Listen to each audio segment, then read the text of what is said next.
Hello बच्चों, अब मैं आपके लिए तैयारी के लिए सेकंड यूनिट लेकर आई हूँ केमिस्ट्री की, बीएससी की फर्स्ट ईयर की, जिस यूनिट का नाम है simple bonding theory of molecules. ये है उसका सिलेबस।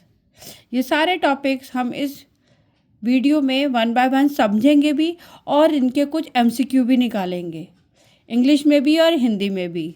ये टॉपिक्स हैं, आप इनको देख सकते हैं और लिख भी सकते हैं। सबसे पहले अपना सिलेबस जानना बहुत ज़रूरी है। तो इस यूनिट में मैं 3 टॉपिक लेकर आ रही हूँ: atomic orbital, aufbau principle, multiple bonding and bond length. Second unit का सबसे पहले टॉपिक हम शुरू करेंगे एटॉमिक ऑर्बिटल। क्या है एटॉमिक ऑर्बिटल, पहले हम इसे समझ लेते हैं जल्दी से। एटॉमिक ऑर्बिटल वो रीजन है, वो 3 डायमेंशनल रीजन है जहाँ हमें न्यूक्लियस के चारों तरफ इलेक्ट्रॉन्स की प्रोबेबिलिटी ज़्यादा होती है। तो atomic orbital in 3-dimensional region around the nucleus where there is a probability of finding a electron is maximum। जैसे कोई छोटा बच्चा होता है, घर में घूम रहा होता है, तो उसकी प्रोबेबिलिटी कहाँ है, किस कमरे में ज़्यादा प्रोबेबिलिटी है वो मिलेगा। तो उसकी प्रोबेबिलिटी ऑफ इलेक्ट्रॉन क्या कहलाती है? Atomic orbital. बच्चों को बड़ा कन्फ्यूज़न होता है, ऑर्बिट क्या होता है और ऑर्बिटल क्या होता है, कक्षा क्या होती है और ऑर्बिटल क्या होता है। ऑर्बिट का मतलब कोई भी चीज़ हमारी कहाँ घूम रही हो, एक फिक्स सर्कुलर पाथ में। जैसे हमारे सूरज के चारों तरफ कौन घूमता है? पृथ्वी भी, चंद्रमा भी और सारे ग्रह भी, तो एक पर्टिकुलर फिक्स ऑर्बिट में घूमते हैं। बट अगर हमारा बच्चा खेल रहा है तो एक जगह नहीं खेलेगा, उसकी प्रोबेबिलिटी क्या है? कमरे में खेल रहा है या पार्क में खेल रहा है। तो ऑर्बिटल क्या बताता है? Three dimensional probability region of finding the electron. तो इसमें फिक्स रेडियस होता है, बट ऑर्बिटल में कोई फिक्स बाउंड्री, कोई फिक्स रेडियस नहीं होता है। तो एटॉमिक ऑर्बिटल में फिर से बताती हूँ क्या बताता है। Probability of finding the electron is maximum. कहाँ पे ज़्यादा मैक्सिमम मिलेगा? थोड़ा सा हिंदी में बताती हूँ। परमाणु ऑर्बिटल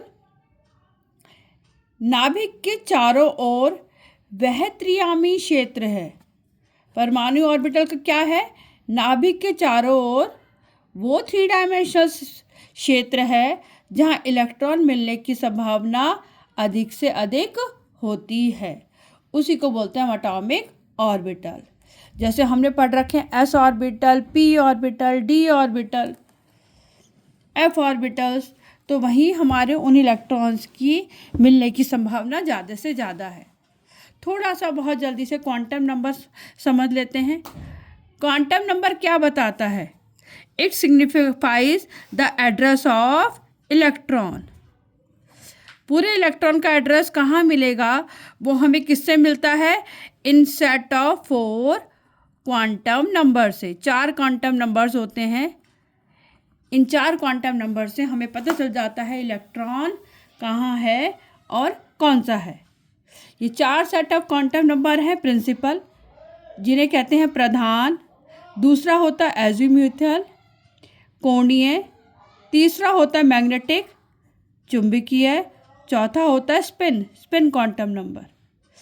प्रधान को किससे दर्शाते हैं? एन से, कोणीय को एल से, चुंबकीय को एमएल से और स्पिन को एमएस से। प्रिंसिपल क्वांटम नंबर, प्रधान क्वांटम नंबर हम हमेशा क्या बताते हैं? Size and energy of shell, कि किस शेल में मेरा इलेक्ट्रॉन प्रेजेंट है, ये कौन बताता है? Principal quantum number. तो हमें शेल की न्यूक्लियस से दूरी भी पता चल जाती है और उसकी एनर्जी भी निकाल सकते हैं। दूसरा होता है एजीम्यूथल, जिसे रिप्रेजेंट करते हैं एल से। ये क्या बताता है? शेप ऑफ ऑर्बिटल्स, यानी कि सब शेल। ये क्या बताएगा? किस सब शेल में इलेक्ट्रॉन रहता है। Magnetic quantum number, orientation of the electron. जैसे पी की 3 ओरिएंटेशन है, डी की 5 ओरिएंटेशन है और एम की एक ही है बस। ये कौन बताता है? Magnetic quantum number. Spin, electron का स्पिन बताता है कि वो क्लॉकवाइज है या एंटी क्लॉकवाइज है। तो थोड़ी सी यहाँ शेप डिस्कस करी है मैंने। एस ऑर्बिटल की आकृति क्या होती है? स्फेरिकल, याद होनी चाहिए। एस ऑर्बिटल की आकृति स्फेरिकल, पी ऑर्बिटल की आकृति डम्बेल, और उसका मैग्नेटिक क्वांटम नंबर से ओरिएंटेशन निकलेगा px, py एंड pz। बहुत ब्रीफ में बता पा रही हूँ मैं। D orbital double dumbbell shape होती है और मैग्नेटिक क्वांटम नंबर निकल कर आता है उसका 5। तो ये उसकी पांचों ओरिएंटेशन है, d x y, d y z, d x z, और d x square minus y square और डी जेड स्क्वायर। लास्ट में आता है एफ ऑर्बिटल, उसकी शेप को हम कॉम्प्लेक्स कह देते हैं। यहाँ एल की वैल्यू तो निकल कर आएगी 3 और ओरिएंटेशन क्या होगा? 7। अब इससे रिलेटेड कुछ क्वेश्चंस और देख लेते हैं। अगर आपके पास क्वेश्चन आ जाए, बहुत जल्दी से करते हैं।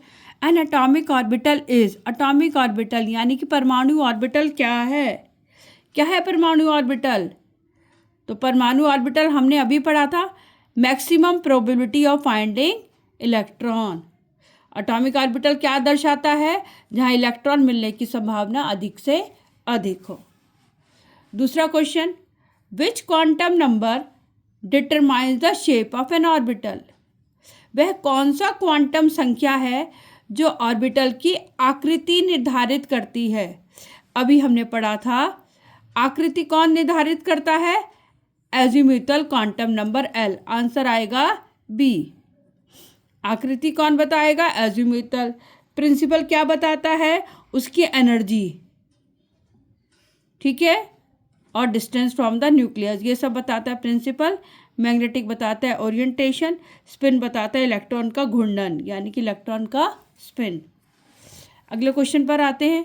The shape of P orbital is, P orbital की आकृति क्या है? अभी हमने पढ़ा था पी ऑर्बिटल की आकृति क्या है?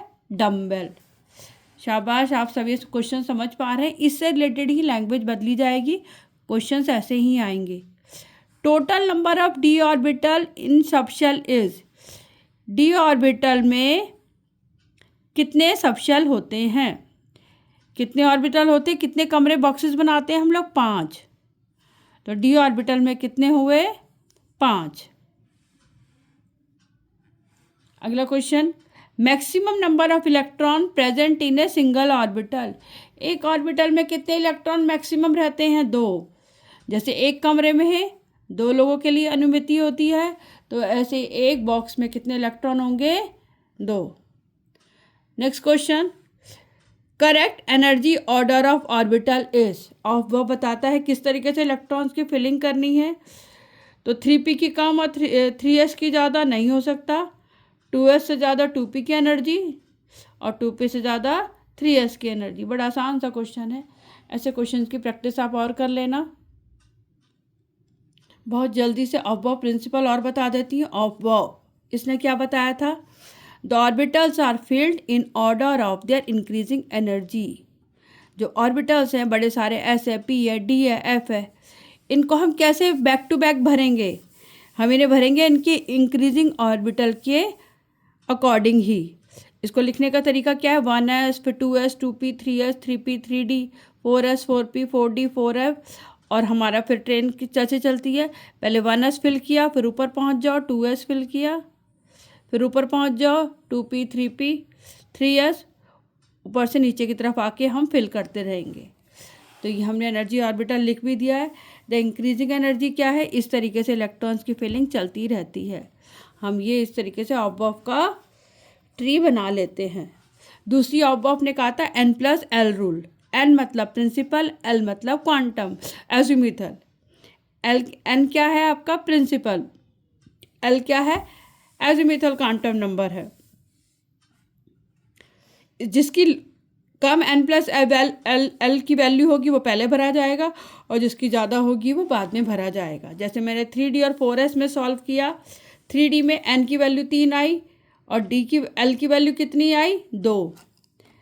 अगर l की वैल्यू 0 है तो s, 1 है तो p, 2 है तो d, 3 है तो f। तो d के लिए l की वैल्यू कितनी होती है? 2। 3 और 2 5।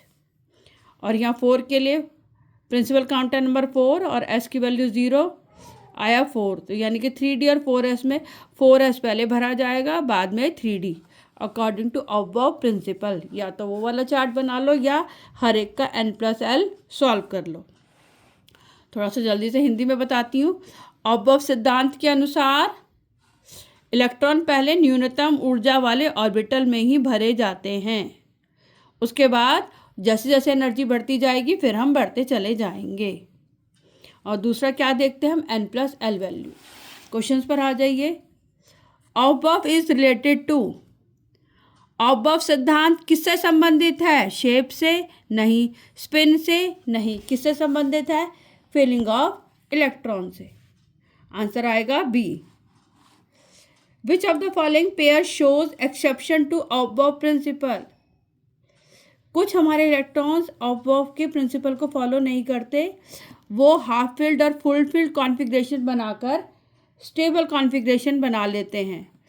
तो कौन नहीं फॉलो करता? क्रोमियम और कॉपर, जिसका एटॉमिक नंबर 24 और 29 है। इनका लिख के देखना electronic configuration. The correct electronic configuration of chromium, जिसका एटॉमिक नंबर कितना है? 24, क्या होगा? क्रोमियम का सही इलेक्ट्रॉनिक विन्यास क्या होगा?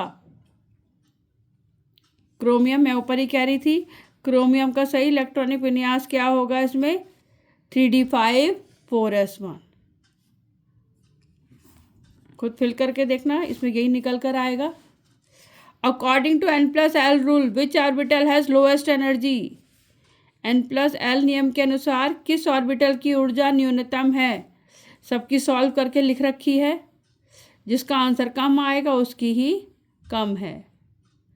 एल की वैल्यू निकालने का तरीका क्या होता है? एल की वैल्यू हम कैसे निकालते हैं? 0 से n-1 तक।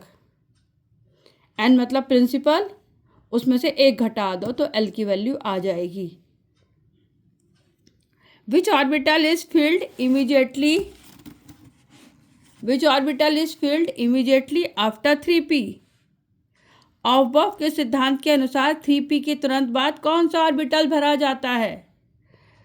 3 किसके बाद? p के बाद। आप कहोगे 3d, नहीं, 3 के बाद कौन भरा जाएगा? 4s। तो आंसर आएगा इसका बी। अब आगे चलते हैं। अगला टॉपिक है इस यूनिट में बॉन्ड लेंथ। बॉन्ड लेंथ क्या है? बॉन्ड लेंथ ये एक एवरेज डिस्टेंस होता है किसके? जो 2 एटम मिलकर जो बॉन्ड बनाते हैं उनके न्यूक्लियस से न्यूक्लियस की दूरी का डिस्टेंस। कोई भी 2 कोवलेंट बॉन्ड जिनमें बनी है 2 एटम्स के बीच में, उसके सेंटर से सेंटर के डिस्टेंस को 2 से डिवाइड कर दें तो वो क्या कहलाता है? Bond length. वो क्या कहता है? बॉन्ड की लंबाई। Bond length is the average distance between the nuclei of 2 bonded atoms in A molecule. कोई भी मॉलिक्यूल हो, H2 का हो या HCl का हो, न्यूक्लियस से न्यूक्लियस की दूरी को आहप कर दो तो वो क्या निकाल जाएगी? Bond length. इसको नापते किस में है? एंगस्ट्रॉन में। Factors affecting the bond length याद कर लो। Atomic size, bond order, hybridisation,